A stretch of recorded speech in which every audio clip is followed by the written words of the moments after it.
Hi everybody, this is book number 3 for my book club.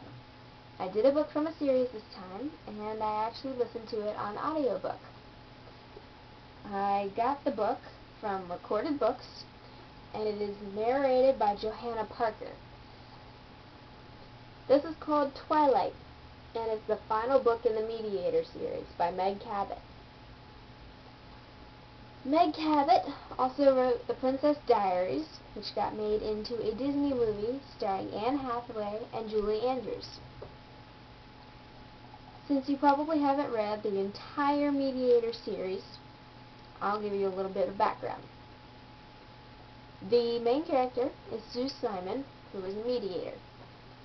This means that she can see, talk to, and touch ghosts. Her favorite thing to do with them is to beat them up. After her dad dies, Suze's mom gets remarried and moves the two of them from New York to sunny Carmel, California. Suze lives in a restored, converted boarding house that was built back in the mid-1800s with her mom, her stepdad Andy, and her 3 stepbrothers, Jake, David, and Brad, also referred to as Dopey, Doc, and Sleepy. Suze also goes to a private Catholic school called the Junipero Serra Mission Academy, where the headmaster, Father Dominic, is also a mediator, and he's like a grandfather to her. She loves him to death, but he scolds her because he doesn't like her mediation techniques. Over the course of the books, Suze meets Jesse, who is a ghost who haunts her bedroom, and eventually she falls in love with him.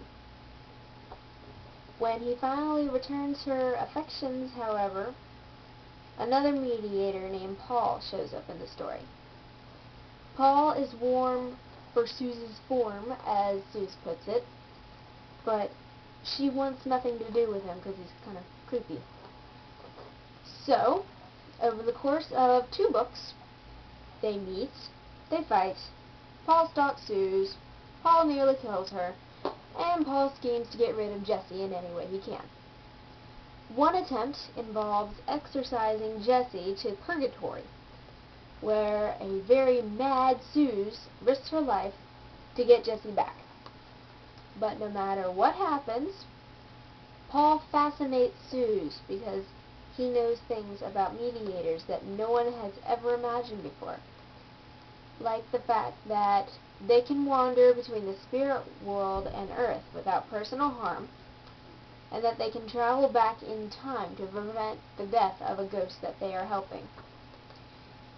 It's this last skill that lays the foundation for the final book in the series. So, now for the good part. In Twilight, Paul threatens Suze with making Jesse disappear forever. Again. This doesn't surprise Suze, obviously, but when she finally puts the puzzle pieces together and realizes how, she panics. You see, Paul plans on going back in time 150 years to the night when Jesse was murdered, and he plans on killing his murderer. This would mean that Jesse would have never become a ghost, and would have never met and fallen in love with Suze. Throughout the book, Suze slowly gathers information about Paul's scheme and puts all the pieces together. When she tells Jesse about what she's learned, we find out the ultimate conflict in the book. Would Jesse prefer to have lived and never met Suze, or would he prefer to die to love her? When Paul carries out his scheme, Suze follows him back in time to the year 1850 to try and stop him. When she meets the real, live Jesse, however, she realizes how much he wants to do in life, like become a doctor, and how much good he could do in the world, and changes her mind, choosing to let him live, rather than to make sure he dies as planned. She and Paul, now on the same side, help kill Jesse's murderer, and to help Jesse live. But while doing this, someone breaks the lantern in the barn, that they are all in and sets it on fire. Good for them! Well, Suze ends up getting trapped back at the back of the barn in the hayloft, so there's really nowhere for her to go. Jesse wraps himself up in a horse blanket and jumps through the fire, risking his life to save hers, even though this live version of him barely even knows her. So, they jump out of the barn hayloft, and Suze shifts back to the future. When they come to, Suze realizes that she accidentally brought Jesse back with her. So, he's barely hanging on to life in the hospital when the present-day ghost of Jesse shows up. This part is a little bit hard to understand unless you really listen to it, but the simple explanation is that the two souls of Jesse, the live soul and the dead soul, cannot exist in the same plane. So, as it turns out, Jesse was dying in the hospital because Suze only brought back his body. A body without a soul can't survive on its own. So, then, the ghost of Jesse joins with the body, and just when Suze thinks that she's lost him forever, he wakes up. The book ends with Jesse taking Suze to her school's winter formal, just like she's always wanted. While there, the ghost of Suze's dad shows up and she goes to talk to him. She's seen him before, but now he's ready to cross over, so he does. When Suze goes back to dance with Jesse, he mentions that he could see her dad.